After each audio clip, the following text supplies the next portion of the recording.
You know, it seems like that if you're a public figure or YouTuber or whatever and you talk about what it's like to live in Iceland, inevitably you're gonna make a video or article that's called something X amount of worst things about living in Iceland. And I suppose that now you're watching a video with a title like this on my channel probably means that I'm not very original.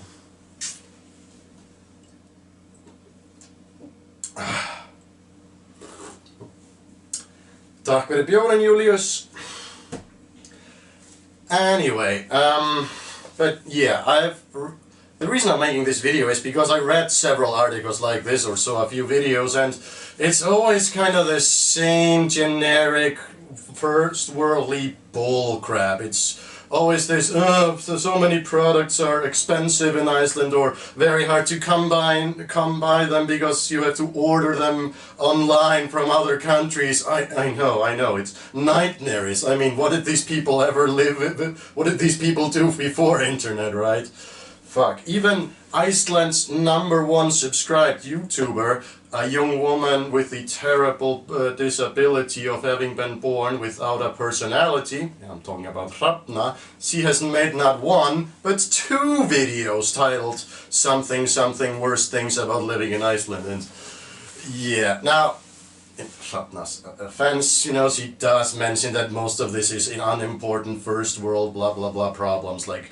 she talks about not being able to order any or certain type of very sought after makeup products, and obviously being a guy I can't relate to that. Actually I can relate to that because it's very hard to find very good deodorants. I can find good deodorants just fine, but the particular type of Axe body spray that I love so much is very hard to fucking find. I mean, it's fucking Axe. How hard can it be to have it in every fucking store? It's Axe. Anyway, let's just talk about, the worst things about living in Iceland. And I'm gonna try to make this as uncliched as I can, to touch upon a few things that are definitely uniquely Icelandic, or at least that I'm aware of. Because, you know, complaining about how some things are expensive or hard to import certain things, there are a lot of islands in the world, and there are a lot of expensive countries. You know, the Norwegians probably complain about the same stuff in regards to, you know, things being expensive and whatnot. But anyway, yeah. What are the worst things about living in Iceland that are fairly uniquely Icelandic? Now, let's not beat around the bush, because if you're ever gonna see a list about worst things living in Iceland, or what worst things about Iceland, whatever, there's one thing you're always gonna encounter. Let's just get it out there, because this one happens to be very true. You know what I'm about to say. The weather, yes, the fucking weather, always the fucking weather. Although, okay, it's actually very ironic that I'm filming this inside as the weather is actually fucking amazing, especially considering it's the 8th of May. I mean, this is like, you know what, I'm gonna film the rest of the video outside, or at least the rest of this segment, you know. Yeah, the weather. And here's the thing. Yeah, the weather is very nice right now, but this would be what you consider a nice warm summer day. I mean, it's spring, but whatever. It's about 12 degrees Celsius. I'm guessing. I don't have a thermostat, but that's what I'm guessing, and it's fine. There's no wind. It's not really chilly. It's just a little warm. It's fine. Not t-shirt weather. It's fine. But I think what's really annoying about the weather is it can change rapidly. Like, by the time I finish this video out here, it wouldn't be that surprising if all of a sudden it had started, okay, maybe not rain, there's not a cloud in sight, but you know, could be windy all of a sudden, or whatever fucking messed up shit could happen. Fucking thunderstorm may appear out of nowhere. These things do happen. So yeah, you look outside the window one day, the weather looks beautiful, and hey, I'm gonna do something today. So you start making plans, you call your friends, and you're all gonna go out together and go hiking, and the weather has turned to fucking shit. That happens a lot.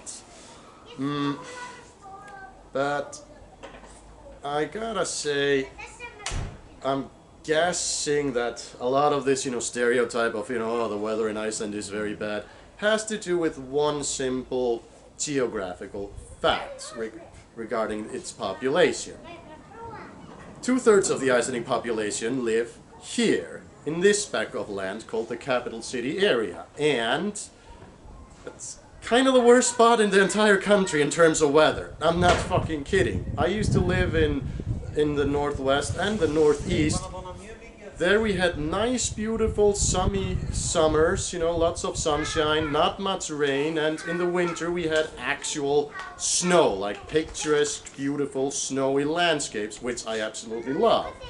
But here in Reykjavik, you get rain during the summer and rain during the winter. Yeah, you don't get any sort of real winter. I mean, okay, I just posted the last video I just posted has, this beautiful winter Reykjavik city, but that last winter was kind of unusual. Usually winters in Reykjavik have not that much snow, but a lot of rain, or snow and rain at the same time, and it's tiresome. And yeah, in the summer you'll have like rain every other day, and fucking kids, I hope you don't hear too much of that. Yeah, filming outside, great decision on my part. If you live in the northeast of Iceland, or pretty much anywhere else but fucking here, except Vestmannaeyjar, that's also a very rainy place, so don't go there, then yes, the weather is for the most part pretty good, I'd say. So even complaining about the weather is sort of eh. Also, Iceland is not nearly as cold as you might imagine from a place called Iceland. For example, I don't know, Norway, Canada, Finland, countries like that.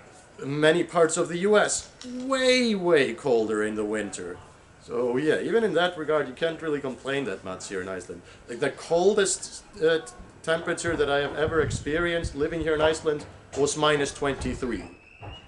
Okay, and another very annoying thing that is definitely not very unique to Iceland, but...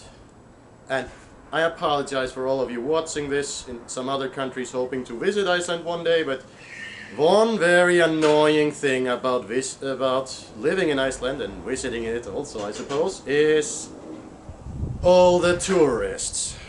Excess amounts of tourists. Tourists fucking everywhere. Blocking the roads, blocking just about anything. And I guess I can't complain too much. I mean, without the tourism there wouldn't be an economy, kind of like right now under the coronavirus, but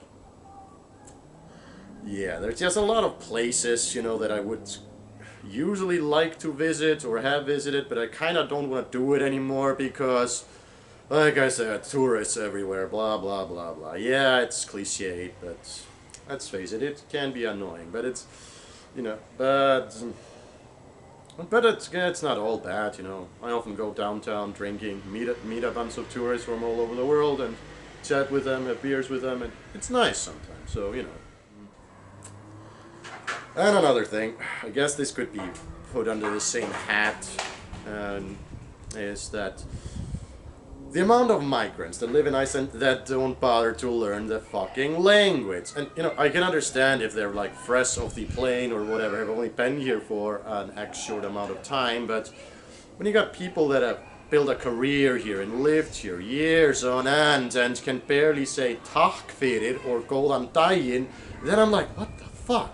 Like, have you nothing? Is your schedule that fucking busy? I mean, just by listening to Icelanders talk, you should have picked up at least something. Maybe Icelandic language courses simply aren't accessible enough, or perhaps expensive. I don't know, but yeah. Now a lot of people say, I don't know, I guess I'm talking about Icelanders now. A lot of Icelanders, I'm guessing in the like super woke crowd, are like, oh, but Icelandic is such a hard language, such a very hard dialect and, hard grammar. Yeah, that's all fucking true. They chose to live here and, oh, you're telling me that these people can deal with the weather, can deal with, probably being separated from loved ones and family that live God knows where else in the world. Oh, but learning the language, no, that's just too hard, that's just putting too much on their shoulders. Ridiculous. Okay, but to me personally, what is probably the saddest thing about living in Iceland, again, has to do with Mother Nature, and it's nothing to do with the weather, but okay, just take a look at these pictures of the Icelandic landscape. Okay, take a good look. Yes, it's beautiful, isn't it? Absolutely breathtaking. But do you notice something? Something that is absent. Yeah, take a good look at these photos. What do you not see? What don't you see? Haven't spotted it yet? Obviously you haven't. Okay, let me break it down for you.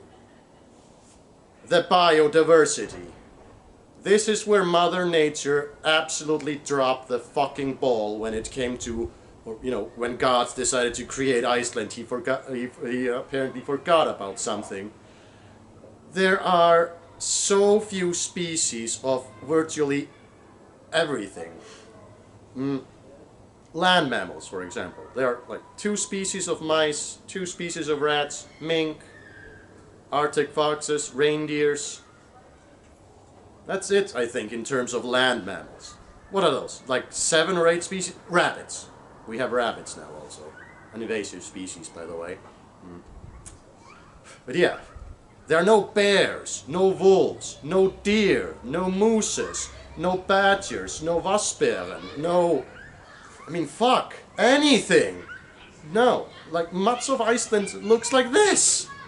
And this! And that! What could possibly live out here? There's also a very, you know, very little biodiversity in terms of plants. Hell, even our insects, there are like just over 1,000 species of insects that are recorded in Iceland, or insects and other spineless I don't know the English term, you know, hryggleysingjar or whatever. It's like, it's so barren and boring. And that's something that I haven't seen anyone ever talk about or complain about on these worst things about living in Iceland. Like, yeah, the nature is very beautiful, but it's dead. There just isn't that much here. And that I find really sad. As a nature lover and also a hunter, but it's not just... I'm also a fisherman, an angler. You know what I can, like, freshwater fishing. You know what I can go fishing? 2 types of trouts, 2 types of chars, salmons, and eels. Actually, freshwater Flanders, flundra, it's called in Icelandic. I think he's fixing his grill. I have to speak even louder. Okay, I'm out. Yeah, I'll put this in the ashtray. Don't worry.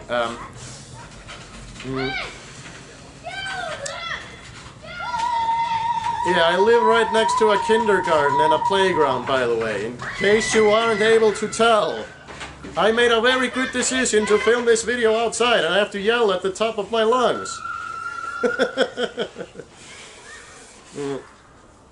You know the tallest trees in Iceland? I mean, I don't particularly care for trees, actually, whenever I visit a country like Germany and you're driving around and just trees, trees, trees, trees, trees. It's like, God damn it, why won't somebody cut these things down already? I want to seize a little bit more of the land.